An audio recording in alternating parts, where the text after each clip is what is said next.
Welcome to national rankers. मैं हूं आभा गुप्ता सेरीवाल और हम पढ़ रहे हैं क्लास 12th का अकाउंट, जिसमें चैप्टर 6 हमारा चल रहा है।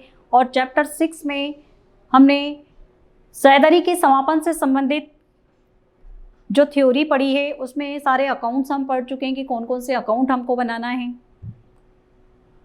सारे अकाउंट हमने सीखे कि कैश अकाउंट किस तरह बनाना है, कैपिटल अकाउंट किस तरह बनाना है, उनको किस तरीके से बंद करना है।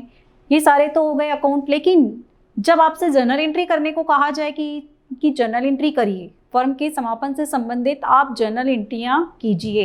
अक्सर क्वेश्चन में भी ऐसा लिखा आता है, एग्जाम में भी कई बार आ जाता है, कई बार ये क्वेश्चन भी एग्जाम में आ जाता है कि फर्म के समापन पर होने वाली जर्नल प्रविष्टियों को समझाइए। तो फिर हम क्या करेंगे, उसको कैसे करेंगे? तो इसके लिए हमारे पास कुछ फॉर्मेट एंट्रीज हैं। उन्हीं के आधार पर हम जब भी जर्नल एंट्री से संबंधित कोई क्वेश्चन आएगा तो वो हम उसको आसानी से कर सकते हैं।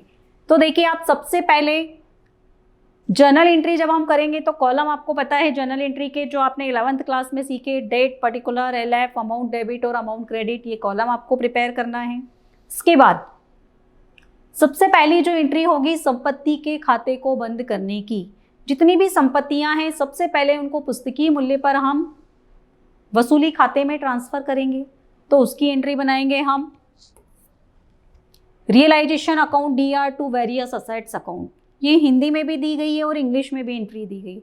वैसे अकाउंट में जो है 90% आपको इंग्लिश ही करना है, इंग्लिश में ही क्वेश्चन करना है, हिंदी में क्वेश्चन आपको नहीं करना है।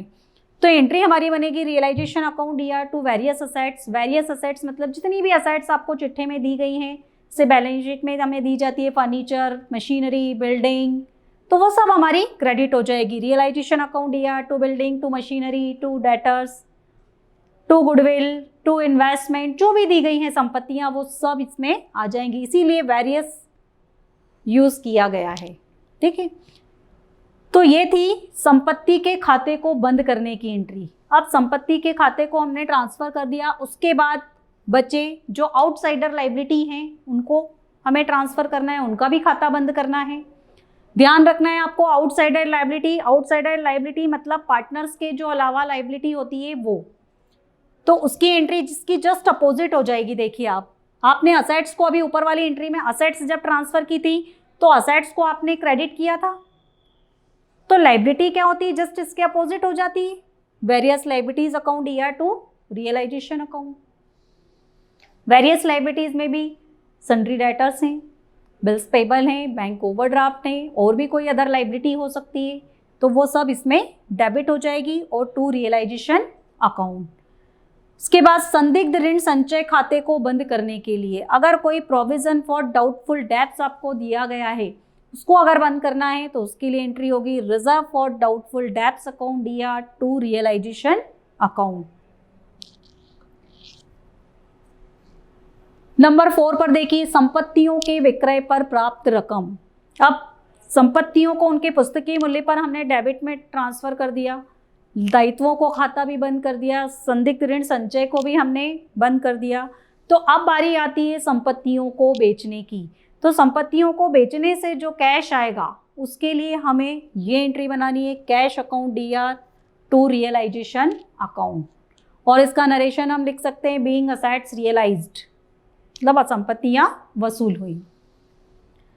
किसी साझेदार द्वारा अगर कोई संपत्ति ले ली जाती है, कई बार साझेदार अपने फाइनल पेमेंट में असेट्स को टेक ओवर कर लेते हैं, तो जब कोई साझेदार असेट्स को टेक ओवर करते हैं तो उसकी एंट्री बन जाती है partners capital account DR to realisation account. ये वाली एंट्री आपको उस कंडीशन में बनाना है।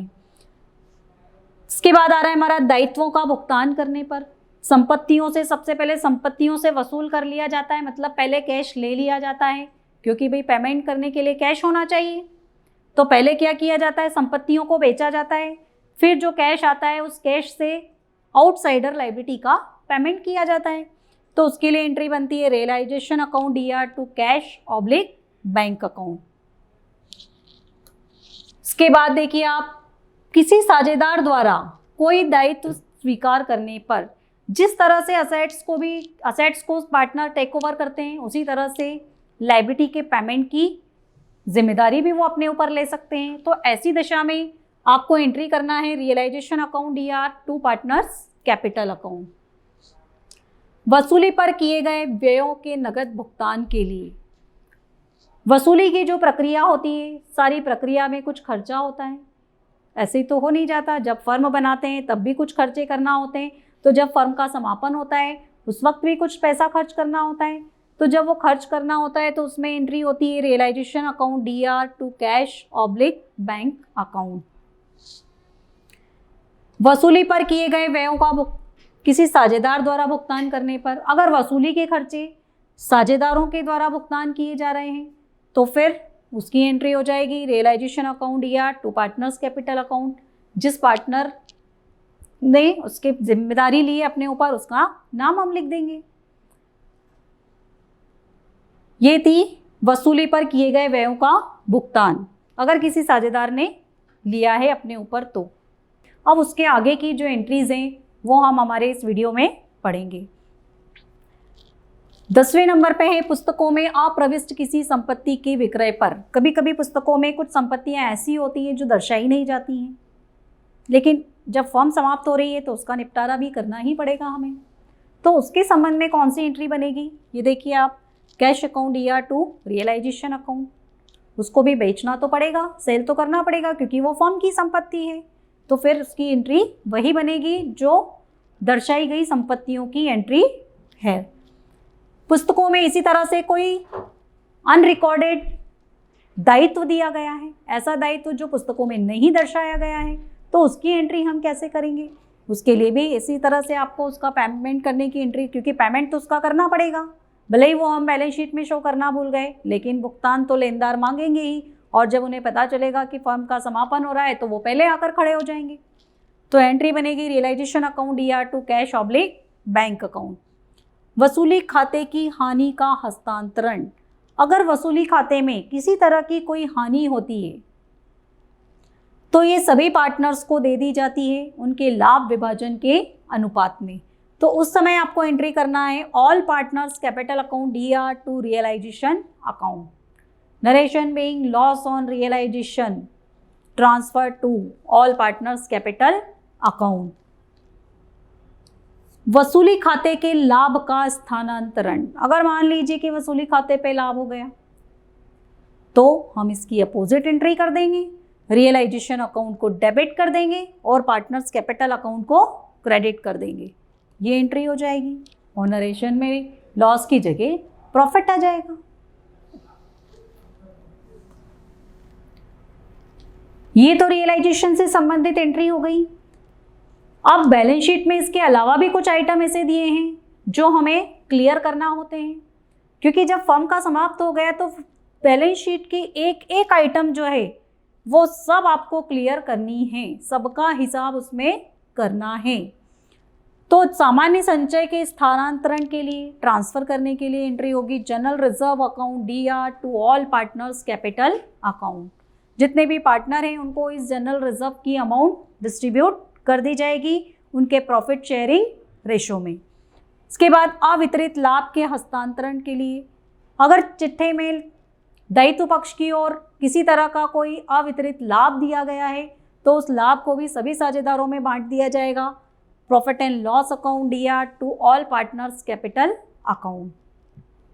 अवितरित हानि के लिए, जिस तरह से अवितरित लाभ बांटा जाता है उसी तरह से अगर संपत्ति पक्ष में अवितरित हानि दी गई है, प्रॉफिट एंड लॉस अकाउंट दिया गया है, तो वो भी पार्टनर्स को उनके लाभ विभाजन के अनुपात में दिया जाएगा। समय इसकी जस्ट अपोजिट एंट्री हो जाएगी, जो ऑल पार्टनर्स हैं वो डेबिट हो जाएंगे और जो प्रॉफिट एंड लॉस अकाउंट है वो क्रेडिट हो जाएगा। ये उसकी एंट्री हो जाएगी। अब पाएगा साझेदारों का अंतिम भुगतान से संबंधित एंट्री, क्योंकि वो भी हमें, जब हम जनरल एंट्री कर रहे हैं, जनरल एंट्री आपसे क्वेश्चन में पूछी गई है तो आपको इन सभी की एंट्री करना है। ऐसा नहीं कि खाली आपने वसूली से संबंधित एंट्री कर दी और आपका क्वेश्चन खत्म हो गया। अगर आपको इस तरह से कोई कोष दिया है, जनरल रिजर्व दिया है, प्रॉफिट एंड लॉस अकाउंट दिया है, तो उससे संबंधित जनरल एंट्री भी आपको बनाना है। और फिर सब बनाने के बाद जो साझेदारों को फाइनल भुगतान किया गया है वो, या फिर किसी साझेदार से कैश बुलवाया गया है तो उसकी भी एंट्री आपको करना पड़ेगी, तभी आपका क्वेश्चन कंप्लीट होगा। तो ये साझेदार के भुगतान से संबंधित एंट्री है साझेदारों का ऋण भुगतान करने पर। Partners loan account DR2 cash oblique bank account, साझेदारों की पूंजी का भुगतान करने पर साझेदारों का पूंजी खाता डेबिट हो जाएगा, मतलब पार्टनर्स कैपिटल अकाउंट डेबिट हो जाएगा टू कैश और बैंक अकाउंट क्रेडिट हो जाएगा। तो ये थी फर्म के समापन से संबंधित जर्नल एंट्रियां, जो हमें स्टेप बाय स्टेप एक एक करके सबसे पहले संपत्तियों के मूल्य को ट्रांसफ़र करेंगे, फिर दायित्वों के मूल्य को ट्रांसफ़र करेंगे, उसके बाद संपत्तियों को बेचने से जो कैश आएगा उसकी लायबिलिटी का पेमेंट करने की एंट्री करने के बाद अनरिकॉर्डेड असेट्स हैं, अनरिकॉर्डेड लायबिलिटीज़ हैं, वो सब सारी चीज़ों का आपको ध्यान रखना है। और बैलेंस शीट में भी कोई आपको अगर अनडिवाइडेड प्रॉफिट है, एक्यूमुलेटेड प्रॉफिट है, तो उसका भी आपको इसमें सेटलमेंट करना है। ऐसा नहीं कि आप उसकी एंट्री करना भूल जाएं। अब जो हम पढ़ने वाले हैं वो है पुनर्मूल्यांकन खाता और वसूली खाते में अंतर। पुनर्मूल्यांकन खाता जो होता है रिवैल्यूएशन अकाउंट, वो हम साझेदार की प्रवेश पर या निवृत्ति पर बनाते हैं, और वसूली खाता जो अभी हमने समापन पर पढ़ा है। तो दोनों में मेन अंतर क्या है? दोनों ही नॉमिनल अकाउंट है, दोनों से ही प्रॉफिट एंड लॉस निकल रही है, फिर भी क्या है ऐसा कि दोनों को अलग बताता है एक दूसरे से? तो वसूली खाते और पुनर्मूल्यांकन खाते में अंतर अब हम पढ़ेंगे। उसके लिए अब आप देखिए पहला पॉइंट, अंतर का सबसे पहला पॉइंट है समय। अब इसे कब बनाया जाता है देखिए। पुनर्मूल्यांकन खाता जब किसी नए साझेदार का प्रवेश होता है, या किसी साझेदार की निवृत्ति होती है, या किसी साझेदार की मृत्यु होती है, तब बनाया जाता है। जबकि वसूली खाता फर्म के समापन पर बनाया जाता है। जब फर्म समाप्त होती है तो वसूली खाता बनाया जाता है। सेकंड पॉइंट देखिए अब आप इसका उद्देश्य। इसका मुख्य उद्देश्य संपत्ति और दायित्वों के पुनर्मूल्यांकन करना होता है। उनके मूल्य में पहले से जो कमी या वृद्धि है उसकी जानकारी लेना होता है, मतलब संपत्ति को वास्तविक मूल्य पर दिखाना होता है इसका मेन उद्देश्य। जबकि इसका उद्देश्य फर्म के विघटन पर संपत्ति की बिक्री और दायित्वों के भुगतान से होने वाले लाभ या हानि को दिखाना है।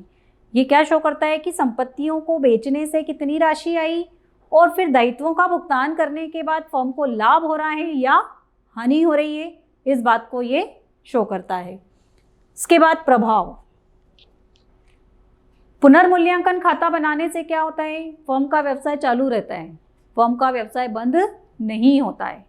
जबकि वसूली खाता बनाने के बाद फर्म का व्यवसाय बंद हो जाता है।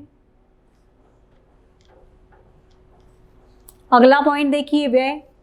जब संपत्तियों का पुनर्मूल्यांकन करवाया जाता है, मार्केट में उनकी वापस वैल्यू लगवाई जाती है, तो उसके ऊपर कोई खर्चा नहीं होता है, कोई कानूनी प्रक्रिया से गुजरना नहीं पड़ता है हमें। जबकि वसूली खाता बनाने पर व्यय होता है, मतलब जब भी व्यापार का समापन किया जाता है, संपत्तियों से जो वसूली होती है उस पर कुछ ना कुछ खर्चा अवश्य होता है। पुनरावृत्ति। पुनर्मूल्यांकन खाते की पुनरावृत्ति हो सकती है, मतलब ये फर्म के जीवन काल में कई बार बनाया जा सकता है। क्या होता है इसका कि ये फर्म के जीवन काल में कई बार बनाया जा सकता है, पुनरावृत्ति इसकी हो सकती है। लेकिन वसूली खाता फर्म के जीवन में सिर्फ एक ही बार बनाया जाता है, अर्थात इसकी पुनरावृत्ति नहीं होती, क्योंकि इसको बनाने के बाद फर्म ही समाप्त हो जाती है, तो फिर इसको बाद में दोबारा बनाने का कोई औचित्य ही नहीं, कुछ है ही नहीं, तो बनाएंगे कैसे।